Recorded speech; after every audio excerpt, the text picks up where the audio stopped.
তোমাদের সাথে একটা বটল আর্ট নিয়ে এসেছি। আর এটা হচ্ছে বাড়িতে যে টমেটো কেচাপ থাকে ওটা আমি ধুয়ে, এর বাইরে যে পেপারটা থাকে ওটা আমি ভালো করে ধুয়ে পরিষ্কার করে নিয়েছি। আর এই বোতল আর্টটা করার জন্য লাগবে পাটের দড়ি। আর এই বোতল আর্টটা করার জন্য শুধুমাত্র এই আঠাই পয়সা দিয়ে কিনতে হবে, কারণ এই পাটের দাড়ি যে তোমরা ডিমের পেটি কিনে আনো সেই পেটির মধ্যে যে পাটের দড়ি দিয়ে বাঁধা থাকে সেই দড়ি দিয়েই কাজ হয়ে যাবে। আর আরেকটা শুধুমাত্র লাগবে এই আঠা।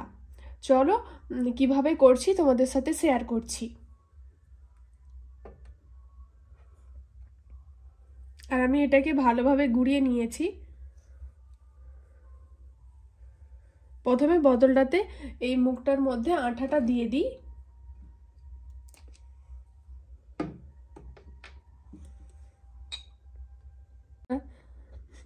এরকম হাত দিয়ে পুরোটাতে লাগিয়ে নেবে।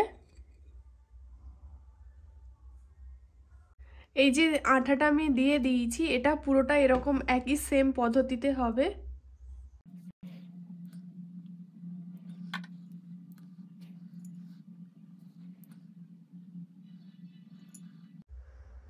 এরকম রাউন্ড রাউন্ড ভাবে ঘোরালেই হয়ে যাবে।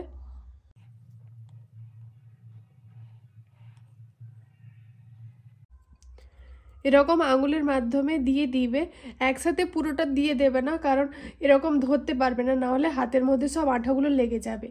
তারপর একই পদ্ধতিতে এই দড়িটাতে রাউন্ড রাউন্ড ভাবে ঘোরাবো।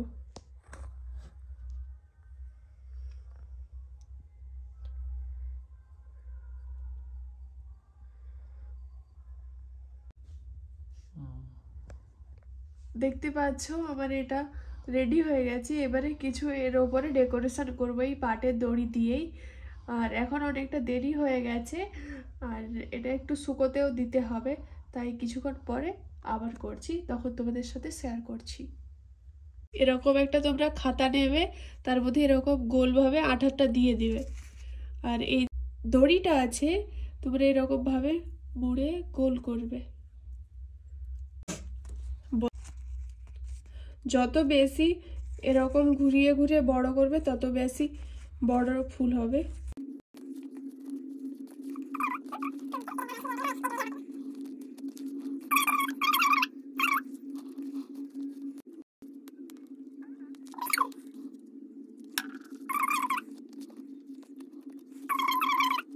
করলাম, দেখতে পাচ্ছ অনেকগুলো হয়ে গেছে। আর এই ফুলের পাপড়িটা বানানোর জন্য এটাকে একটু এরকম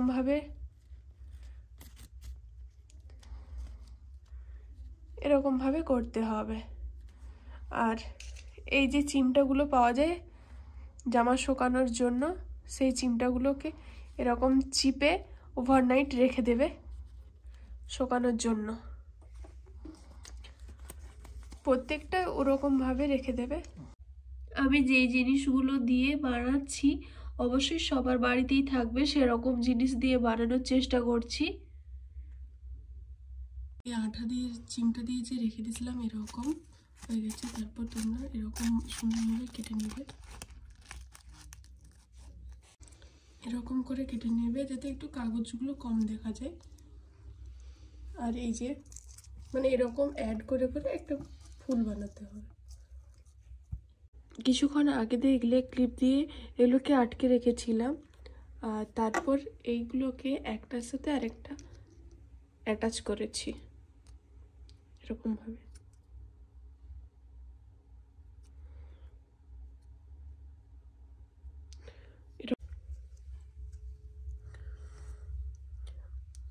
আগে শেয়ার করেছিলাম এই পাপড়িগুলো, এটা একটার সাথে একটা লাগিয়ে সেট করেছি, আর একটা বাকি আছে সেটা সেট করে নেব এরকমভাবে এর উপরে আঠাটা দিয়ে।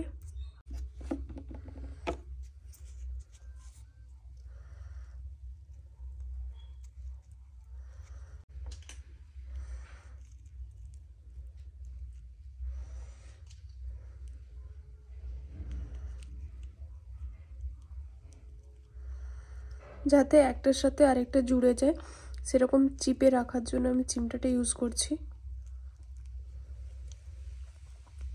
সেম একইভাবে একটু লম্বাটে টাইপের পাতাগুলো করে নেবে।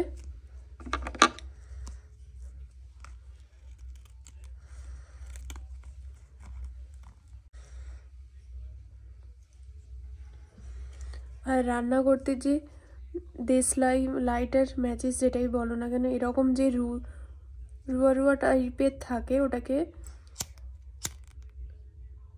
এরকম করে পুড়িয়ে দিবে।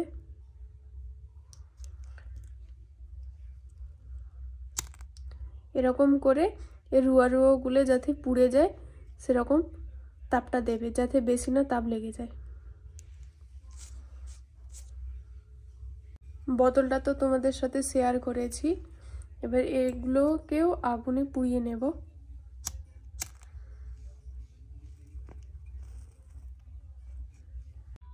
ডেকোরেশনের জন্য এই যে দেখতে পাচ্ছ আমি একটা সরু বিনুনি করে নিয়েছি। তারপর আমি যেভাবে বানাবো সেভাবে আঠাটা দিয়ে দেব।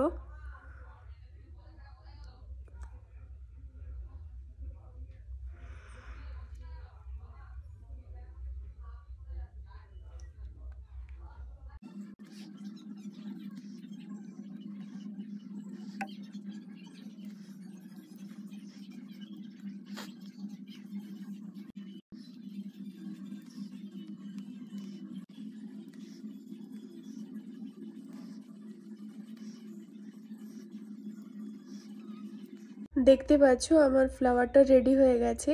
এবার এটার সাথে অ্যাটাচ করব। অনেকটা একটু আঠা দিতে হবে কারণ এটা একটু বড় আছে। তোমরা যতগুলো পাপড়ি করতে চাও ততগুলো এরকম অ্যাটাচ করবে এটার সাথে।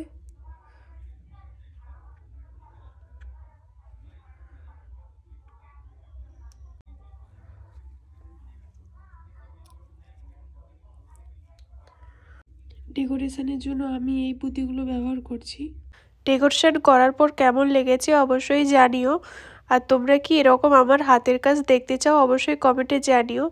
আর এটা আমি ইউটিউব থেকে দেখেই করেছি। তোমাদের যদি ভালো লাগে অবশ্যই like, comment, share and subscribe. আর ফেসবুক থেকে যদি দেখে থাকো অবশ্যই পেজটাকে ফলো করে দেবে।